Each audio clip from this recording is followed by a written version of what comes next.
Hormuz প্রণালী বন্ধের হুঁশিয়ারি ইরানের। তেলের বাজারে আগুন, নতুন যুদ্ধের শঙ্কায় বিশ্ব।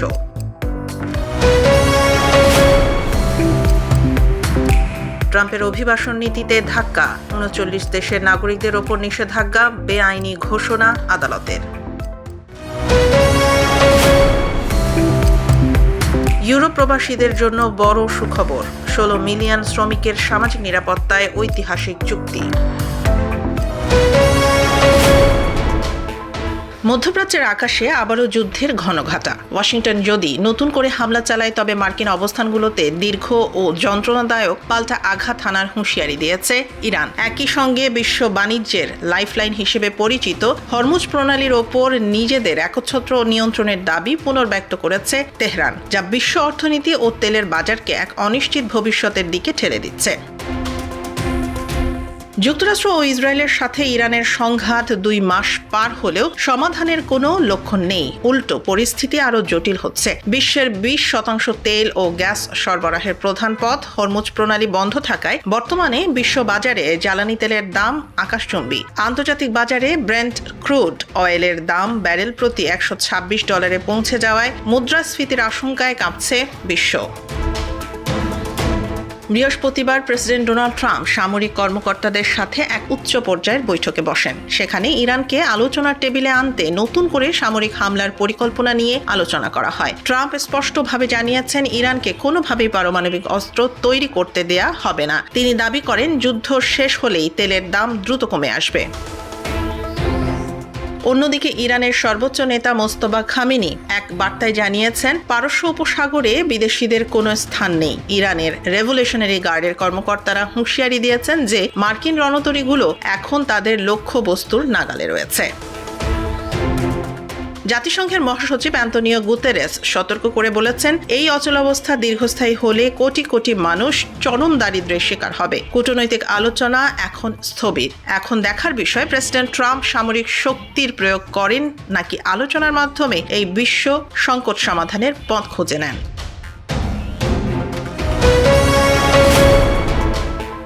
প্রেসিডেন্ট ডোনাল্ড ট্রাম্পের ভ্রমণ নিষেধাজ্ঞার তালিকায় থাকা ৩৯টি দেশের নাগরিকদের অভিবাসন আবেদনের উপরে জারি করা কঠোর বিধিমালাকে বৈষম্যমূলক ও বেআইনি বলে ঘোষণা করেছেন মার্কিন যুক্তরাষ্ট্রের একটি ফেডারেল আদালত। বোস্টনের ডিস্ট্রিক্ট জজ জুলিয়া কোবিক এই ঐতিহাসিক রায়টি প্রদান করেছেন। ২০২৫ সালের নভেম্বরে ট্রাম্প প্রশাসন একটি নীতি গ্রহণ করেছিল যেখানে ওই ৩৯টি দেশের নাগরিকদের জাতীয়তাকে তাদের গ্রিন কার্ড ও কাজের অনুমতির আবেদনের ক্ষেত্রে একটি গুরুত্বপূর্ণ নেতিবাচক প্রভাবক হিসেবে বিবেচনা করা হচ্ছিল। এর ফলে ইরান, হাইতি, ভেনেজুয়েলা ও সিরিয়া সহ বিভিন্ন দেশের হাজার হাজার মানুষের অভিবাসন প্রক্রিয়া কার্যত স্থবির হয়ে পড়েছিল। এর প্রেক্ষিতে প্রায় ২০০ জন আবেদনকারী আদালতে মামলা দায়ের করেন। বিচারক জুলিয়া কুবিক তার পর্যবেক্ষণে স্পষ্টভাবে জানিয়েছেন যে কোনো দেশের নাগরিকত্বের ভিত্তিতে আবেদনকারীদের সাথে বৈষম্য করা মার্কিন ইমিগ্রেশন অ্যান্ড ন্যাশনালিটি অ্যাক্টের সরাসরি পরিপন্থী। এছাড়া আবেদন স্থগিত রাখা এবং তা নিয়ে বিলম্ব করার যে কৌশল US citizenship and immigration services গ্রহণ করেছিল তা কংগ্রেসের বেঁধে দেওয়া নিয়মের লঙ্ঘন। বিচারক এই নীতিমালার উপরে প্রাথমিক নিষেধাজ্ঞা জারি করেছেন এবং মামলার ২২ জন আবেদনকারীর ক্ষেত্রে অবিলম্বে এই বৈষম্যমূলক নীতি প্রয়োগ বন্ধের নির্দেশ দিয়েছেন। আইনজীবীদের মতে এটি মার্কিন অভিবাসন নীতির ক্ষেত্রে একটি বড় বিজয়। এতদিন জাতীয় নিরাপত্তা ও যাচাই বাছাইয়ের অজুহাতে যে ঢালাওভাবে আবেদন আটকে রাখা হতো, এই রায় তার বৈধতাকে চ্যালেঞ্জ করেছে। এখন বাকি আবেদনকারীদের ক্ষেত্রেও এই আদেশ কার্যকর হবে কিনা তা নিয়ে আইনি আলোচনা চলছে। এই রায় অভিবাসন প্রত্যাশী লাখ লাখ মানুষের জন্য একটি নতুন আশার আলো হয়ে দাঁড়িয়েছে।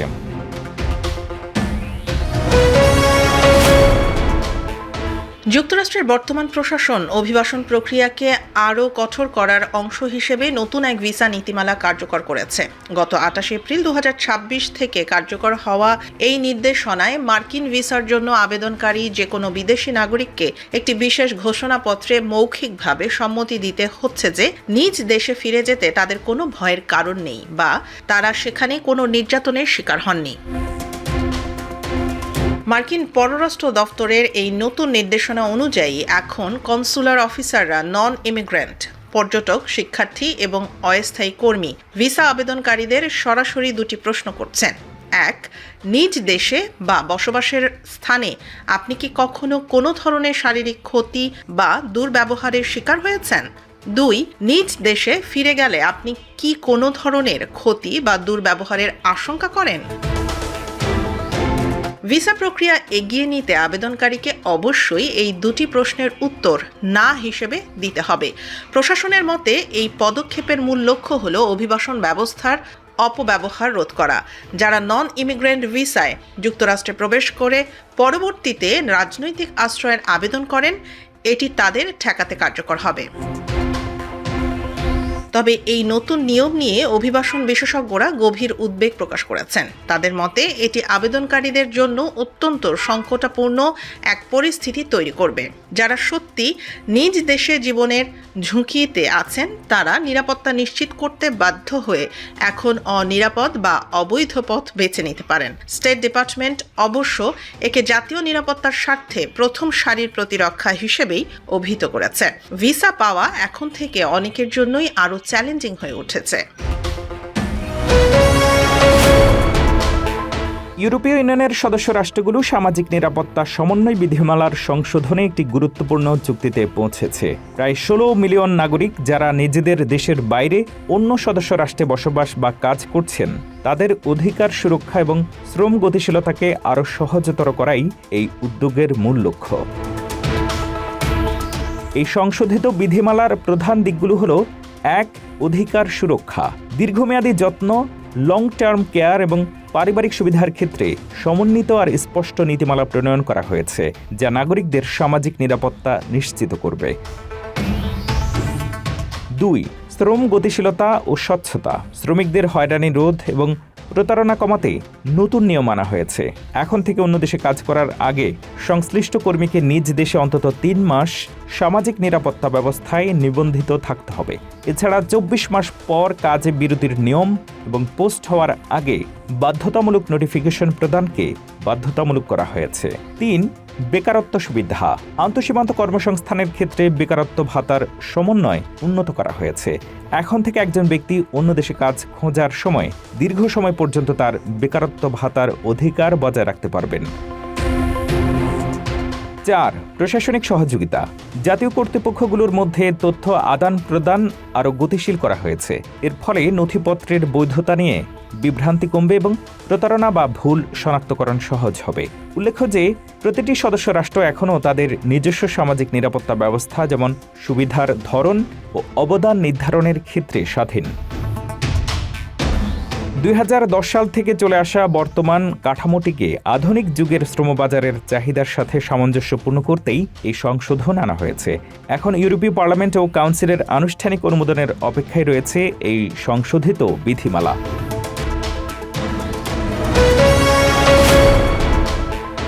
স্পেন সরকার সম্প্রতি একটি যুগান্তকারী অভিবাসন কৌশল ঘোষণা করেছে, যা দেশটির দীর্ঘমেয়াদী অর্থনৈতিক সংকট মোকাবেলায় অত্যন্ত গুরুত্বপূর্ণ। স্পেনের অভিবাসন বিষয়ক মন্ত্রী এলমা সায়েজ জানিয়েছেন, দেশটির কর্মক্ষম জনসংখ্যা আগামী দশকে প্রায় 30 লাখ কমতে পারে। এই জনতাত্ত্বিক সংকট নিরসনে স্পেন সরকার রয়্যাল ডিক্রি 316/2026 নামক একটি বিশেষ নিয়মিতকরণ কর্মসূচি চালু করেছে। এই কর্মসূচির আওতায় 16 এপ্রিল থেকে 30 জুন 2026 পর্যন্ত প্রায় 5 লাখ অনিবন্ধিত অভিবাসীকে বৈধতা পাওয়ার সুযোগ দেওয়া হচ্ছে। শর্ত হল আবেদনকারীদের অন্তত 5 মাস স্পেনে বসবাসের প্রমাণ দেখাতে হবে। মন্ত্রী সায়েজ একে শুধুমাত্র একটি রাজনৈতিক সিদ্ধান্ত নয়, বরং স্পেনের ভবিষ্যতের অর্থনৈতিক ভিত্তি মজবুত করার কৌশল হিসেবে বর্ণনা করেছেন। সরকারি মডেল অনুযায়ী অভিবাসন অব্যাহত না থাকলে 2075 সালের মধ্যে স্পেনের জিডিপি 22% পর্যন্ত কমে যেতে পারে এবং জনসংখ্যা প্রায় 1.5 কোটি হ্রাস পাওয়ার আশঙ্কা রয়েছে। এই উদ্যোগকে স্বাগত জানিয়েছে ব্যবসায়িক গোষ্ঠীগুলো। নির্মাণ, কৃষি এবং বয়স্কদের সেবা খাতের মতো ক্ষেত্রগুলোতে দীর্ঘদিনের শ্রমিকের অভাব রয়েছে, যা এই নতুন কর্মী বাহিনীর মাধ্যমে পূরণ করা সম্ভব হবে। যদিও ব্রাসেলস সহ ইউরোপীয় ইউনিয়নের কিছু সদস্য রাষ্ট্র এই অভিবাসীদের সেনজেন এলাকায় চলাচল নিয়ে উদ্বেগ প্রকাশ করেছে, তবু স্পেন কর্তৃপক্ষ নিশ্চিত করেছে যে এই অনুমতিপত্রগুলো শুধুমাত্র স্পেনের ভূখণ্ডের জন্য প্রযোজ্য। এবং তা ইউরোপীয় আইনের সাথে সম্পূর্ণ সামঞ্জস্যপূর্ণ। সামগ্রিকভাবে স্পেন এখন বর্জন নয়, বরং বড় পরিসরে অভিবাসীদের একীভূত করার পথে হাঁটছে। কোম্পানিগুলোকে এখন এই বিপুল সংখ্যক নতুন কর্মী বাহিনীর জন্য নিয়োগ প্রক্রিয়ায় প্রস্তুতি নেওয়ার পরামর্শ দেওয়া হচ্ছে। ইতালির লেজ শহরে বড় ভাইয়ের হাতে ছোট ভাই খুনের এক পৈশাচিক ও রোমহর্ষক ঘটনা ঘটেছে। পারিবারিক কলহের জেরে বড় ভাই হুমায়ুন ফকির তার আপন ছোট ভাই নয়ন ফকিরকে ধারালো অস্ত্র দিয়ে কুপিয়ে হত্যা করেন। তবে এই হত্যাকাণ্ডের সবচেয়ে ভয়ঙ্কর দিক ছিল হত্যার পর বড় ভাই ভিডিও কলে দেশে থাকা পরিবারের সদস্যদেরকে ছোট ভাইয়ের রক্তাক্ত মরদেহ দেখান এবং নিজের অপরাধ স্বীকার করেন। নিহত নয়ন ও ঘাতক হুমায়ুন মুন্সিগঞ্জের টঙ্গিবাড়ি উপজেলার পশ্চিম সোনারং গ্রামের বাসিন্দা। জানা গেছে, হুমায়ুন দীর্ঘ 12 বছর ধরে ইতালিতে বসবাস করছেন এবং তার সহায়তায় 2023 সালে ছোট ভাই নয়নও সেখানে যান।